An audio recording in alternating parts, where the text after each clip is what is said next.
အားလုံးပဲမင်္ဂလာပါ။နူဝါတို့ရဲ့ဘာမှဆက်လက် channel လေးကနေပြန်လည်ကြိုဆိုလိုက်ပါတယ်။အဲ့တော့ဒီတစ်ခေါက်မှာလည်းနူဝါရှေ့တစ်ခေါက်ကဗီဒီယိုလေးမှာပြောခဲ့တဲ့အတိုင်းပဲပေါ့နော်။နူဝါအခုလက်ရှိဒီငလင်ဘေးရန်တည်းမှာကြားရောက်နေကြတဲ့သူတွေလွတ်မြောက်လာကြတဲ့သူတွေကိုအကူအညီပေးနေကြတဲ့ကယ်ဆယ်ရေးလုပ်ငန်းတွေတောက်လုပ်နေကြတဲ့ပရဟိတတွေလုပ်နေကြတဲ့သူတွေအတွက်ကိုနူဝါကဒ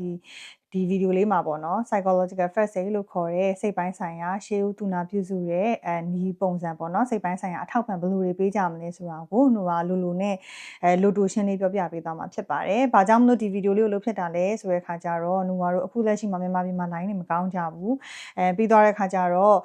့ပေါ့နော်internet line တွေမရတဲ့အခါမျိုးမှာနူဝါရဲ့တန်တန် join မှုအခက်ခဲရှိတာတွေရောတချို့ကျတော့အခုချိန်မှာဒီနေဘက်ကိုရောက်နေကြတာမျိုးငလင်ဒေတာပေါ့နော်ဒီဘေးတဲ့နေရာတွေကိုရောက်နေကြတဲ့သူတွေအတွက်ကောပေါ့နော်ဒီနူဝါရဲ့တန်တန်လေးကို join မှုအခက်ခဲရှိနေတဲ့သူတွေအတွက်ကိုနူဝါဒီမြေပြင်မှာဒီဗီဒီယိုလေးကိုရောက်သွားဖို့အတွက်ကိုနူဝါရည်ရွယ်ပြီးလုပ်ဖြစ်တာဖြစ်ပါတယ်။ဒါကြောင့်မလို့နူဝါကဒီဗီဒီယိုလေးမှာလည်းနူဝါရဲ့ဒီဗီဒီယိုလေးမှာဒါ psychological first aid စိတ်ပိုင်းဆိုင်ရာနဲ့ပတ်သက်ပြီးတော့အထောက်ပံ့ပေးတာကိုလိုတိုရှင်းကိုနူဝါရှင်းပြသွားမှာဖြစ်တဲ့အတွက်ဒီဗီဒီယိုလေးလိုအပ်တဲ့သူတွေကိုလည်းမျှဝေပေးလို့ရပါတယ်။အဲ့တော့အခုချိန်မှာတော့အားလုံးပဲသိကြတဲ့အတိုင်းပဲအကုန်လုံးကစိတ်ပိုင်းဆိုင်ရာစိုးရင်ကြောင်းကြမှုတွေကိုကြောက်ရွံ့စိတ်တွေကိုအများကြီးပဲရှိနေကြမှာတော့အမှန်ပဲပေါ့နော်ဆိုတော့ကယ်ဆယ်ရေးလုပ်ငန်းသွားလုပ်တဲ့သူတွေအတွက်မှာဆိုလို့ရှိရင်လည်းဒီလိုမျိုးဝမ်းနည်းမှုတွေဒီလိုမျိုးအန်ဒီတွေပေါ့နော်ဒါတွေကြုံတွေ့ရတဲ့အခါမျိုးမှာသူတို့ဘယ်လိုမျိုးသူများအကူအညီပေးရမလဲသူတို့ကိုယ်တိုင်ရောဘယ်လိုမျိုးလေးတွေစိတ်ကိုတည်ငြိမ်အောင်ထားရမလဲဆိုတဲ့ဟာလေးကိုနူကဒီဗီဒီယိုလေးမှာပြောပြပေးသွားမှာဖြစ်ပါတယ်အဲ့တော့နူကအရှိကြီးတွေမပြောနေတော့ပါဘူးအဲ့တော့ဟုတ်ပြီpsychological first aid ကိုမစခင်မှာနူကတော့ဥပမာလေးတစ်ခုနဲ့နူကပြောပြချင်တယ်ပေါ့နော်။ဘာကြောင့်မလို့ဒီစိတ်ပိုင်းဆိုင်ရာရှေးဦးပေါ့နော်ပြုစုတဲ့ဒီပေါ့နော်ကူညီပေးတာဘာကြောင့်လိုအပ်တာလဲဆိုတော့နူကတော့ဥပမာအဖြစ်ပြောရမယ်ဆိုလို့ရှိရင်ရင်တိုက်မှုတစ်ခုဖြစ်တယ်ပဲဆိုပါစို့နူကတော့ဆရာဝန်တွေဆေးရုံတွေမှာမရောက်ခင်မှာနူကတော့ CPR တို့လိုမျိုးရှေးဦးသူနာပြုစုတဲ့နည်းတွေနဲ့နူကတော့ဒါလုပ်ပေးကြတယ်ကူညီကြတယ်ပေါ့နော်အဲ့လိုပဲနူကတော့အခုချိန်မှာဒီလိုမျိုးငလင်ဘေးကိုကြုံတွေ့ခဲ့ရတဲ့သူတွေငလင်ဘေးကနေလွတ်မြောက်လာတဲ့သူတွေအတွက်ကိုနူကတော့ဒီ counselor တွေပြီးတော့ therapist တွေပေါ့နော်ဒီနှစ်သိမ့်ဆွေးနွေးတဲ့ပညာရှင်တွေနဲ့မတွေ့ခင်မှာနူကတော့ဒီအခုလက်ရှိမြေပြင်မှာတွားပြီးတော့ကူညီနေကြတဲ့သူတွေကဒီစိတ်ပိုင်းဆိုင်ရာအထောက်ပံ့ကိုဒီ counselor therapist နဲ့မတွေ့ခင်အချိန်တွင်းမှာပေါ့နော်ကူညီပေးဖို့လိုတယ်ထောက်ပံ့ပေးဖို့လိုတယ်အခုဒီဘေးကနေလွတ်မြောက်လာတဲ့သူတွေအတွက်ပေါ့နော်ဆိုတော့ဟုတ်ပြီဒါဆိုရင်တို့ကသွားလိုက်ကျင်တာက psychological first aid ဆိုတာဘာလဲပေါ့နော်ဆိုတော့သူ့ရဲ့ definition လေးကတော့ရန်ရိုးရှင်းပါတယ်အဲ့တော့စိတ်ပိုင်းဆိုင်ရာရှေးဦးသူနာပြုစုပေးတဲ့နီလန်ပေါ့နော်ဆိုတော့နူကတော့ဒါစောလင်စွာ intervention ဝင်တယ်ဂျောင်းဝင်ပြီးတော့ကူညီပေးတယ်လို့လည်းနူကတော့ခေါ်လို့ရတယ်ပေါ့နော်ဒါဆိုရင်နူကမေးစရာရှိတာက psychological first aid ကိုဘယ်လိုတွေလုပ်လို့ရလဲအဲ့တော့ psychological first aid ဒီစိတ်ပိုင်းဆိုင်ရာအထောက်ပံ့ပေးတယ်ဆိုတာက counselor တွေမှမဟုတ်ဘူးစိတ်ပိုင်းဆိုင်ရာဒီနှစ်သိမ့်ဆွေးနွေးတဲ့ပညာရှင်တွေမှမဟုတ်ဆရာဝန်တွေဒါတွေမှမဟုတ်ဘူးလူတိုင်းလုပ်လို့ရတယ်ဒါပေမဲ့ဒီနေရာလေးမှာနူက limitation လေးတစ်ခုရှိတယ်ပေါ့နော်အဲ့ဒါလေးနူကရှင်းပြခြင်းတယ်ဘာလဲဆိုတော့ဟုတ်တယ်လူတိုင်းတော့ psychological first aid ကိုလုပ်လို့ရတယ်မှန်တယ်ဒါပေမဲ့နူကတော့ဒီ hands on training လို့ခေါ်တဲ့တိတိကျကျပေါ့နော်ဒီလက်တွေ့သင်ကြားပေးမှုတွေ training တွေယူထားဖို့ကလည်းလိုတယ်ပေါ့နော်ဒါမှသာနူကတော့ကူညီတယ်ဒါပေမဲ့ပို့ပြီးတော့ထိရောက်တဲ့နည်းလမ်းတွေနဲ့ကူညီပေးနိုင်မှာဖြစ်ပါတယ်အဲ့တော့ဒီစိတ်ပိုင်းဆိုင်ရာလို့ပြောတဲ့အခါမျိုးမှာလည်းအများကြီးပဲပြဿနာတွေအများကြီးရှိရပေါ့နော်ဆိုတော့ဒီ psychological first aid ကိုဘယ်လိုအခြေအနေတွေမှာလုပ်ရတာလဲဆိုတော့ပြောရမယ်ဆိုလို့ရှိရင်အဓိကအဖြစ်တော့ဒီလိုတဘာဝဘေးအန္တရာယ်ကြာရောက်တယ်အဲ့တော့အရင်တုန်းကနူကတော့ကြုံတွေ့ခဲ့ရတဲ့ဒီရေကြီးတဲ့နေရာမျိုးတွေနာဂစ်ဆောင်ကအခြေအနေမျိုးတွေနူကကိုယ်ကလည်းဒီအဲ့ဒီနာဂစ်ဆောင်ကဆိုရင်ပေါ့နော်နာဂစ်ဆောင်ကဖြစ်တယ်ပွင့်ဖြူပေါ့နော်ဒီမှာရေတွေကြီးတဲ့အချိန်ကနူကကိုယ်တိုင်နဲ့ fee ဆင်းပြီးတော့တွားရောက်ကူညီခဲ့တာမျိုးလေးရှိတယ်အဲ့တော့ပြောချင်တာက psychological first aid ကိုဘယ်လိုမျိုးအခြေအနေမျိုးမှာလုပ်ရမှာလဲဆိုလို့ရှိရင်နူကတော့အခုလိုမျိုးတဘာဝဘေးအန္တရာယ်ကြုံတွေ့ခဲ့ရတဲ့အနေအထားမျိုးတွေဒါမှမဟုတ်လို့ရှိရင်တကယ်ကိုကိုယ့်ရဲ့စိတ်ကိုကိုယ့်ရဲ့ပေါ့နော်စိတ်ကိုတုန်လှုပ်ခြောက်ခြားစေတဲ့စိတ်ဒဏ်ရာရစေတဲ့ကိစ္စရပ်မျိုးတွေနဲ့ကြုံတွေ့ခဲ့ရတဲ့သူတွေကိုလုပ်ပေးလို့ရပါတယ်အဲ့တော့ပြောချင်တာဒီငလင်ဘေးမှမဟုတ်ဘူးရေဘေးမှမဟုတ်ဘူးဥပမာအဖြစ်ပေါ့နော်ကိုအတွက်ကိုစိတ်ထိခိုက်မှုကြုံတွေ့ခဲ့ရတယ်ဥပမာအဖြစ်ရင်တိုက်မှုတစ်ခုကိုကိုယ်တိုင်ကမျက်မြင်တွေ့ခဲ့ရတဲ့အနေအထားမျိုးတွေဒါမှမဟုတ်ကိုယ်တိုင်ကကိုမိသားစုဝင်တို့ဆုံးရှုံးခဲ့ရတဲ့အနေအထားမျိုးအဲ့တော့အသေးဖွဲလေးကအစပြောချင်တာကအသေးဖွဲလေးကအစဒီလိုမျိုးစိတ်ထိခိုက်ပြီးတော့မှဆုံးရှုံးမှုတွေနဲ့ကြုံတွေ့ခဲ့ရတဲ့အခြေအနေမျိုးမှာနူကတော့စိတ်ပိုင်းဆိုင်ရာအကူအညီလို့ခေါ်တဲ့ psychological first aid training ကိုtraining အောင်ဖြစ်တဲ့ psychological first aid ကိုလုပ်လို့ရတယ်ပေါ့နော်ဆိုတော့ဟုတ်ပြီလူတိုင်းလုပ်လို့ရတယ် ဒါပေမဲ့ဘာတွေလို့လဲဆိုတာကပြောခဲ့ပြီးသွားပြီအဲ့တော့အဓိကအဖြစ်ကဒီနေရာမှာလိုတိုရှင်းပြောမယ်လို့ပြောခဲ့တဲ့အတွက်အတိုင်းပဲပေါ့နော်ဒီ psychological first aid ကိုစလုပ်မယ်ဟုတ်ပြီဘယ်ကနေစလုပ်ရမှာလဲအဲ့တော့ပုံမှန်အဖြစ်တို့လူတိုင်းကတော့အကုန်လုံးကနားထောင်ပေးတတ်ကြဒီလိုအခြေအနေမျိုးမှာဆိုအကုန်လုံးကူညီပေးမယ်ဘာလို့လဲဘာပေါ့နော်ဘာဖြစ်လဲဆိုတဲ့ဟာမျိုးနားထောင်ပေးခြင်းကြတယ်အဲ့တော့ဒီနေရာမှာ psychological first aid ဆိုတဲ့နေရာမှာ 3L ပေါ့နော်၃မျိုးပဲရှိပါတယ်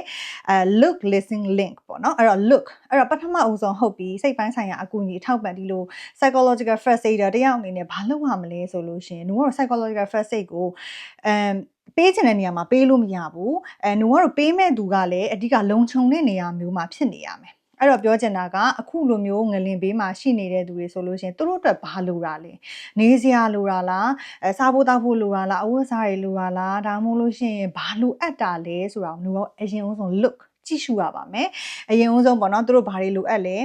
ဲပြီးသွားတဲ့ခါကြလို့ရှိရင်တို့တကယ်ရောလုံခြုံတဲ့နေရာမှာရှိပြီလားအဲ့တော့အခုချိန်မှာဆိုရင်တို့ကသတင်းတွေအများကြီးပဲမြင်နေရတယ်ကြားနေရတယ်ငလင်နဲ့တောက်လျှောက်ထက်လုံနေတုံးပဲပေါ့နော်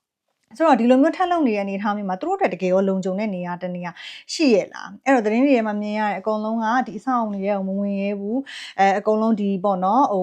ုဒုက္ခရောက်နေတယ်ဒီလိုမျိုးအကူအညီလိုအပ်နေတယ်ဆိုတဲ့ဟာလေးကိုတို့ကမြင်ရတယ်ပေါ့နော်ဆိုတော့တို့ကတော့ဒီလိုမျိုး psychological first aid တယောက်ဖြစ်လာပြီဆိုလို့ရှိရင်တို့အနေနဲ့ဘာတွေတကယ်လိုအပ်နေတာလဲဆိုတဲ့ဟာကိုတို့ကတော့သွားပြီးတော့ကြည့်ဖို့လိုတယ်ပေါ့နော်အရင်ဆုံးဟုတ်ပြီငါတို့ကတော့သွားပြီးဟုတ်ပြီနင်ဘာပြောချင်လဲပြောလာထိုင်ပြီးပြောမယ်ဆိုတာမျိုးလုံးလို့မရဘူးတကယ်ကိုကဒီ first aid ကိုပေးမဲ့သူတယောက်ကလုံခြုံတဲ့နေရာမှာဖြစ်ရမယ်ပြီးတော့ तू ဘာလို့အပ်လဲဆိုတာကိုတို့ကြည့်ရမယ်အဲ့တော့နောက်တစ်ခုကတော့ listen ပေါ့နော်အဲ့တော့ listen လို့ပြောတဲ့နေရာမှာဒီနေရာမှာတို့ကနည်းနည်းလေးချဲ့ပြီးတော့ပြောချင်တာလေးရှိတယ်ဟုတ်တယ်နားထောင်ပေးတယ်အဲ့တော့တို့ကတော့လူတိုင်းကတော့နားထောင်တတ်ကြတယ်သူများရဲ့စကားပြောတယ်ဒီလိုမျိုးဆိုလို့ရှိရင်တို့ကတော့သိနေကြတာပဲအဲ့တော့ listen လုပ်တယ်ဆိုတဲ့နေရာမှာတို့ကဒီနေရာလေးမှာ emphasize လုပ်ပြီးတော့အထူးသဖြင့်ပြောချင်တာကကြားရုံတည်းမဟုတ်ပဲနဲ့တကယ်ကိုသူတို့ဘာကိုဆိုလို့ကျင်တာလဲအဲ့တော့ဒီငလင်ဘေးမှာကြုံတွေ့ခဲ့ရတဲ့သူတွေလွတ်မြောက်လာကြတဲ့သူတွေမိသားစုဝင်တွေဆုံးရှုံးသွားကြတဲ့သူတွေကိုနိုဝါကသူတို့စိတ်ထဲမှာဘာတွေဖြစ်နေတာလဲဘာတွေကိုသူတို့ရဲ့စိတ်ထဲမှာခံစားနေရတာလဲသူတို့ဘက်ကဘာတွေပြောချင်တာလဲဆိုတဲ့ဟာကိုနိုဝါတို့ကကြားရုံနဲ့မဟုတ်ဘူးတကယ်ကိုသူ့ရဲ့စိတ်ထဲကခံစားချက်တွေပြောချင်တဲ့ဆန္ဒတွေကိုတေးသေးချာချာနားလေတဲ့အထီကိုနိုဝါတို့ကတေးသေးချာချာ active listening လို့ခေါ်တယ်တေးသေးချာချာနားထောင်ပေးရပါမယ်နောက်တစ်ခုကတော့နိုဝါတို့ကပြောရမယ်ဆိုသူတို့စကားပြောနေတဲ့အခါမျိုးမှာ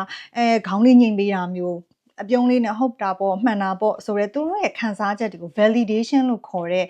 ့လက်ခံပေးတာမျိုးပေါ့နော် valid ဖြစ်ပါတယ်ဒီလိုမျိုးဖြစ်တယ်ဆိုတာမှန်တာပေါ့ဖြစ်တဲ့နာပေါ့ဆိုတော့ valid ဖြစ်တယ်ဆိုတဲ့ဟာကိုလည်းနူဝါတို့ကပြသဖို့လည်းလိုတယ်အဲ့တော့ဒါဒုတိယတစ်ချက်ပေါ့နော်အဲ့တော့နောက်တတိယတစ်ချက်ကတော့နူဝါကဘာလဲဆိုတော့ empathetic listening လို့ခေါ်တယ်အဲ့တော့အခုချိန်မှာအကုန်လုံးကလည်းအနေနဲ့အများပေါ့နော်ကြုံတွေ့ခဲ့ရကြတဲ့သူတွေကြီးပဲဖြစ်တဲ့အတွက်သူ့နေရာမှာကိုသာဆိုရင်ဆိုတော့ empathy လို့ခေါ်တဲ့တနာလိုက်တာဆိုတဲ့ပုံစံမျိုးမဟုတ်ဘဲနဲ့သူ့နေရာမှာကိုသာဆိုရင်သူ့နေရာကိုကိုဝင်ခံစားပြီးတော့တကယ်ကိုနှလုံးသားချင်းဒီနေရာလေးမှာအမြဲတမ်းသုံးနေကြစကားလုံးလေးရှိရပေါ့နော်တစ်ထက်သေးဖြစ်တဲ့ပုံစံမျိုးနဲ့တို့နားထောင်ပေးဖို့လိုပါတယ်ဆိုတော့ဒါမှသာသူတို့ပို့ပြီးတော့ဘယ်လိုပြောရမလဲခံစားချက်တွေပို့ပြီးတော့ပွင့်ထုတ်လာမယ်သူတို့ခံစားချက်တွေကိုပို့ပြီးတော့ဖွင့်ထုတ်လာတာနဲ့အများသူတို့စိတ်ထဲမှာလည်းအခုလိုမျိုးစိတ်နည်းနည်းလေးတက်တာရမယ်ပေါ့လေနော်ဆိုတော့အဲ့ဒါမျိုးလေးတွေလုပ်ဖို့လိုတယ်နောက်တစ်ခုကကြတော့တို့ဒီလိုနားထောင်ပေးပြီးဆိုတဲ့နေရာမျိုးမှာတို့ကတော့အားပေးတတ်ကြတယ်အဲ့တော့ဟုတ်တယ်အားပေးလို့ရပါတယ်ဒါပေမဲ့အားပေးတဲ့နေရာမှာဘာတွေပြောတဲ့နဲ့ဘာတွေလုပ်တဲ့နဲ့ဆိုတဲ့ဟာကိုတို့ကဒီနေရာလေးမှာပြောချင်တယ်ပေါ့နော်ဘာလဲဆိုတော့ဟုတ်တယ်အာပီမှာဒီငလင်ကနေအောင်လွတ်မြောက်လာပြီးပြီပဲဘာမှသိပ်ပြီးတော့ခံစားမနေနဲ့ဘာမှသိပ်မဖြစ်ပါဘူးဆိုတာမျိုးအမှန်တော့ကိုကအားပေးချင်တာသူဒီလွတ်မြောက်လာတယ်ဆိုတဲ့ဟာကိုပြချင်တာဒါပေမဲ့အဲ့လိုမျိုးအခါမျိုးမှာသူတို့မှဟုတ်တယ်လွတ်မြောက်လာခဲ့ပြီမဲ့တချို့ကနှုံကအမြဲတမ်းပြောတယ် survivor kit ပေါ့နော်သူများတွေအကုန်လုံးတည်ဆုံးသွားတယ်ကိုတယောက်တည်းအသက်ရှင်လေးထွက်လာတဲ့အခါမျိုးမှာသူတို့အပြစ်တင်တယ်အပြစ်ရှိတယ်ဆိုတဲ့ခံစားချက်တွေအများကြီးဖြစ်နေတတ်တယ်အဲ့တော့ဒီအချိန်မှာနှုံကအဲ့လိုစကားမျိုးလေးကိုတွားပြီးတော့ဘာရင်မဟုတ်ဘူးကိုကအားပေးချင်လို့ပြောလိုက်ပေမဲ့ပို့ပြီးတော့ခံစားသွားရတယ်။ငါထက်ဆိုရတဲ့သူများကြီးပဲငါခံစားချက်တယ်ဒါဟာမခံစားသင့်ဘူးငါမပြောသင့်ဘူးဆိုတဲ့စိတ်တွေပို့ပြီးဖြစ်သွားစေတယ်ပေါ့နော်။ဒါကြောင့်မလို့နူဝါကအားပေးခြင်းနဲ့ဆိုတဲ့အခါမျိုးမှာဒီလိုအခြေအနေမျိုးထိမှာအတူတူအကုန်လုံးရှိနေပါတယ်။အကုန်လုံးပေါ့နော်သူပြောခြင်းတဲ့ဟာတွေနားထောင်ပေးနိုင်ပါတယ်။ကျွန်တော်တို့ကနားထောင်ပေးနိုင်တယ်ပြောခြင်းတဲ့ဟာကိုလွတ်လွတ်လပ်လပ်ပြောလို့ရပါတယ်ဆိုတဲ့ဟာမျိုးလေးကိုဖြစ်ဖို့လိုတယ်ပေါ့နော်။နောက်တစ်ခုကတော့ဒါနူဝါတို့အများနဲ့ပြောနေတယ်လို့ပဲ judgment မထားဘဲနားထောင်ပြီးပါအဲ့တော့သူကဒီလိုဖြစ်တယ်ကိုလိုဖြစ်တယ်မဟုတ်ဘူးသူများဝေဖန်တာမျိုးမဟုတ်ဘဲနဲ့တကယ်ကိုအကောင်းဆုံးသူ့ရဲ့ခံစားချက်ကိုသူဆိုတဲ့အတိုင်းကိုဘာလို့ဆိုတယောက်နဲ့တယောက်ကခံစားတဲ့ degree ချင်းတူမှာမဟုတ်ဘူးမိသားစုဝင်တယောက်ဆုံးရှုံးသွားတာနဲ့အများကြီးဆုံးရှုံးသွားတာနဲ့ကိုယ်တငယ်ချင်းမိသားစုဝင်တွေဆုံးရှုံးသွားတာနဲ့မှာအများကြီးပဲနူဝါတို့ရဲ့စိတ်ခံစားချက်တွေတယောက်နဲ့တယောက်ကအမြဲတမ်းပြောရပေါ့နော်ကြံ့ခံနိုင်တဲ့ resilience ပေါ်မှာလည်းမူတည်ပြီးတော့ကွဲပြားနိုင်တာဖြစ်တဲ့အတွက်သူ့ရဲ့အရှိကိုအရှိတိုင်းကိုပဲဝေဖန်မှုကင်းစွာနားထောင်ပေးဖို့လိုပါတယ်ပြီးတော့ဒီနေရာမှာပြောချင်တာဟုတ်ပြီနားထောင်ပေးရဲဆိုတဲ့နေရာမှာတစ်ဖက်လူရဲ့ဆန္ဒကအရေးကြီးပါတယ်အဲ့တော့ဒီဘေးမှာလွတ်မြောက်လာတဲ့ငလင်ဘေးမှာလွတ်မြောက်လာတဲ့သူတယောက်ရဲ့ဆန္ဒကလည်းအရေးကြီးတယ်။ဘာကြောင့်လဲဆိုတော့လူကအမြဲတမ်းပြောတယ်နားထောင်ပေးရမယ်မှန်တယ်ဒါပေမဲ့ငါနားထောင်ပေးမယ်ပြောကိုပြောရမယ်ပြန်ပြောပါအောင်ဘယ်လိုပေါ့နော်အခုဆိုလို့ရှိရင်လူကအမြဲတမ်းတွေ့နေရတယ်မီဒီယာတွေမှာဘယ်လိုလွတ်မြောက်လာလဲပြောပါအောင်ဘာဆိုအဲ့လိုမျိုးပေါ့နော်အင်တာဗျူးသွားပြူးတယ်အဲ့တော့ဒီအချိန်တွေမျိုးမှာလူကအမြဲတမ်းပြောတယ်လူတယောက်ကဒေါသထွက်နေတဲ့လူတယောက်တောင်မှဒီဒေါသကိုပြေသွားဖို့အတွက်ပြေပြအောင်လုပ်ဖို့အတွက်လူကအချိန် process လုပ်ဖို့အတွက်အချိန်ဆိုတာလိုပါတယ်အဲ့တော့အခုလိုမျိုးခက်ခဲကြီးမားပြီးတော့ဒီလိုဆုံးရှုံးမှုများစွာကြုံတွေ့လိုက်ရပြီးတော့အင်မတန်မှကြောက်စရာကောင်းတဲ့အခြေအနေတစ်ခုကြုံတွေ့ခဲ့ရတဲ့သူတယောက်ကဒီအဖြစ်အပျက်တွေကိုပြန်ပြောဖို့အတွက်ကိုသူ့မှာအချိန်လိုပါတယ်အဲ့တော့အတင်းကြီးပဲหนูကတော့နားထောင်ရမယ်ဆိုတဲ့နေရာတိုင်းမှာလည်းပြောရမယ်လို့သူတို့ကို push လုပ်လို့မရပါဘူး pressure ပေးလို့မရပါဘူး तू ဘာပြောချင်လဲပြောချင်တာရှိရင်နားထောင်ပေးမယ် तू မပြောချင်ဘူးဆိုလို့ရှိရင်လည်း okay तू ready မဖြစ်သေးဘူးအဆင်သင့်မဖြစ်သေးဘူးဆိုလို့ရှိရင်လည်းหนูကတော့ဒါကိုလက်ခံပေးရမယ်ဆိုတဲ့အချက်လေးကိုหนูကဒီနေရာလေးမှာပြောချင်တယ်ပေါ့နော်အဲ့တော့ဟုတ်ပြီနောက်တတိယတစ်ခုသွားလိုက်ပါမယ်တတိယတစ်ခုကနူကပြောသလိုပဲ link ပေါ့နော်link လုပ်ပေးရမယ်အဲ့တော့အခုချိန်မှာဆိုရင်နူကတော့သတင်းတွေကအများကြီးပဲပွားထားတယ်ဒါကမြင်သာဆုံးဥပမာပေးတာပေါ့နော်ဘယ်အချိန်မှာပဲငလင်လုပ်တော့မယ်ဆိုတဲ့ဟာမျိုးတွေသတင်းအမှားတွေရောအများကြီးပဲ panic ဖြစ်စေမဲ့စိုးရိမ်မှုကိုဖြစ်စေမဲ့သတင်းတွေအများကြီးပဲပွားထားနေတယ်အဲ့တော့ဒီလိုမျိုးကြုံတွေ့ခဲ့ရတဲ့သူတွေအတွက်ကိုဒီလိုမျိုး psychological first aider ပေါ့နော်တယောက်သွားလုံးမဲ့သူကဘာလုပ်ဖို့လိုလဲဆိုလို့ရှင်တိချာလေးသတင်းအမှန်နေပြောဖို့လိုတယ်နောက်တစ်ခုနူကပြောတယ်လို့သူတို့ဘာလို့လဲကြည့်ပြီးတော့နေစရာစားစရာလိုတယ်ဆိုလို့ရှင်တက်ဆိုင်ရာအခုဆိုလို့ရှင်ပရဟိတလုပ်နေတဲ့အဖွဲ့အစည်းတွေရှိရဲရုပ်ပိုင်းဆိုင်ရာကောပေါ့နော်ဒီအစားအသောက်ရေနဲ့ပတ်သက်တာဒါအကုန်လုံးပေါ့နော်ပစ္စည်းတွေနဲ့ပတ်သက်တဲ့ဒါလှူဒန်းနေတဲ့အဖွဲ့အစည်းတွေရှိရဲဒီလိုအဖွဲ့အစည်းနဲ့ကိုအသိရှိရဲဆိုလို့ရှင်ချိတ်ဆက်ပေးပါတကယ်လို့သူလိုအပ်နေတာကဟုတ်တယ်ဒီစိတ်ပိုင်းဆိုင်ရာစကားပြောဖို့လိုနေရဲဆိုလို့ရှင်အခုနူအားတို့လိုမျိုးပဲဗမာပြည်မှာလည်းစိတ်ပိုင်းဆိုင်ရာနဲ့ပတ်သက်တဲ့အထောက်ပံ့တွေကိုတကယ်မြေပြင်မှာတွားရောက်နေတဲ့အဖွဲ့အစည်းတွေအများကြီးရှိပါတယ်အဲ့ဒီရဲ့list တွေကိုလည်းဒီ online ပေါ်မှာဒါနူအားတို့မြန်ပေါ့နော်လင်းမြန်ရှာတွေ့လို့ရတယ်အဲ့တော့မြန်မာပြည်မှာလက်ရှိအဲ့ဒီမြေပြင်ကိုတွားရောက်နေတဲ့ volunteer တွေလည်းအများကြီးရှိတယ်အဲ့တော့ဒီလိုမျိုးအဖွဲ့အစည်းတွေနဲ့ချိတ်ဆက်ပေးပါအဲ့တော့ပြောချင်တာတော့ link လုပ်ပေးပါပြီးတော့အခုလိုမျိုး NA ကိုကြုံတွေ့ခဲ့ရတဲ့သူကိုနူအားတို့တတ်နိုင်မယ်ဆိုရင်တယောက်တည်းမထားပါနဲ့အုပ်စုလေးတွေဖွဲ့ပြီးတော့သူ့ကိုဒီလိုမျိုးစကားလေးတွေပြောစီတာမျိုးgroup လေးတွေပေါ့နော်အဲ့တော့နိုကဒီနေရာလေးမှာပြောချင်တာက support group လိုမျိုးပေါ့သူတို့ကိုဘယ်လိုမျိုးအကူအညီထောက်ပံ့ပေးမလဲဆိုတော့ group လေးဖွဲ့ပြီးတော့အဲ့လိုမျိုးကိုကစိတ်ပိုင်းဆိုင်ရာနဲ့ပတ်သက်တဲ့ခံစားချက်လေးတွေပြောခိုင်းတာမျိုးအဲ့တော့အကူအညီတွေရှိတဲ့ဒီလို support group လေးတွေရှိတယ်အခုနိုကဆိုလို့ရှိရင်လည်းဒီ support group session လေးကိုလုပ်ဖို့ရှိတယ်နိုကလိုမျိုးပဲတခြားသော support group တွေ emotional support group လေးတွေအများကြီးပဲလုပ်ပေးနေတဲ့အဖွဲ့အစည်းတွေ Facebook page တွေmental health organization အများကြီးရှိတယ်ပုံမှန်ပြီးမှာအဲ့တော့အဲ့ဒီအဖွဲ့လေးတွေကို join ဖို့အတွက်ကိုဟို link လုပ်ပေးပါအဲ့တော့ဒီ link ကလည်းအရေးကြီးရပေါ့နော်ဘာလို့လဲဆိုတော့ဆုံးရှုံးမှုဖြစ်တဲ့အခါမျိုးမှာတယောက်တည်းပဲနေမယ်ဆိုတဲ့အခါမျိုးမှာတို့စိတ်ပိုင်းဆိုင်ရာဒီ depression တို့အများကြီးပဲရလာတယ်ပေါ့နော်ဆိုတော့ဒီနေရာမှာအချင်းချုပ်ပြန်ပြီးတော့ပြောရမယ်ဆိုရင် psychological first aid မှာ၃မျိုးပဲရှိပါတယ် look listen link ပါအဲ့တော့ဒီ၃ခုကိုတို့လုပ်ပေးမယ်ကူညီပေးမယ်ဆိုလို့ရှိရင်အားလုံးအတွက်အဆင်ပြေစေမယ်ပေါ့နော်အဲ့တော့ရုပ်ပိုင်းဆိုင်ရာကိုလည်းပေးသလိုနူကစိတ်ပိုင်းဆိုင်ရာကိုလည်းဘာကြောင့်မလို့မေ့ထားလို့မရဘူးလို့နူကဘာလို့ပြောချင်တာလဲဆိုတော့ဒီလိုမျိုးအဲ့လိုတဘာဝဘေးအန္တရာယ်တခုခုကြုံတွေ့ခဲ့ရတဲ့သူတွေဒါမှမဟုတ်လို့ရှင်စိတ်ဒဏ်သင့်စေတဲ့စိတ်ဒဏ်ရစေတဲ့အခြေအနေတစ်ခုကိုကြုံတွေ့ခဲ့ရတဲ့သူတယောက်ကိုနူတို့ကစောစီးစွာဒီလိုမျိုး first aid ပေါ့နော်ဒီလိုမျိုးစိတ်ပိုင်းဆိုင်ရာနဲ့ပတ်သက်ပြီးရှေးဦးသူနာပြုစုတဲ့ပုံစံမျိုးမလုပ်ခဲ့ဘူးဆိုလို့ရှင်နောက်ပိုင်းမှာစိတ်ပိုင်းဆိုင်ရာပြဿနာတွေအများကြီးရှိလာပါတယ်အဲ့တော့အခုနောက်ပိုင်းမှာဆိုရင်နူရဲ့ Messenger chat box နူရဲ့မှာအများကြီးပဲတွေ့လာရတာကညာဘက်အိတ်မပြောဘူးပြီးတော့တခုဆိုလို့ရှင်ကြောက်နေတယ်တယောက်တည်းမနေရဘူးတခုဆိုလို့ရှင်ငလင်ခဏလှုပ်နေတာလားကိုပဲမူးနေတာလားစသဖြင့်ပေါ့နော်ကိုယ့်ရဲ့စိတ်ကပြောရမယ်ဆိုလို့ရှင်ဖြစ်လာတဲ့ ကြောက်စိတ်တွေကြောင့်ဒါမျိုးတွေအများကြီးဖြစ်လာတယ်နောက်တစ်ခုနိုဝါတို့ဒါ post traumatic disorder လို့ခေါ်တဲ့ဒီလိုမျိုးစိတ်ဒဏ်ရာရဲ့အလွန်ပေါ့နော်ဒီ post traumatic မှာဖြစ်လာတဲ့စိတ်ပိုင်းဆိုင်ရာခံစားချက်တွေစိုးရိမ်ပူပန်မှုတွေတခုဆိုလို့ရှိရင်အမြဲတမ်းအတွေးလွန်တက်တာမျိုးတွေပြီးတော့ဟိုပေါ့နော် anxiety ဖြစ်တာမျိုးတွေနောက်ဆုံးအဆိုးဆုံးကဘာဖြစ်လဲဆိုတော့ depression စိတ်ဓာတ်ကျလာတယ်ပြီးတော့အခုလိုအခြေအနေမျိုးမှာကိုယ့်ရဲ့ပြည်သားစုဝင်တွေတငယ်ချင်းတွေဆုံးရှုံးတဲ့အခါမှာငါကအသက်မရှင်ကျင်တော့ဘူးငါက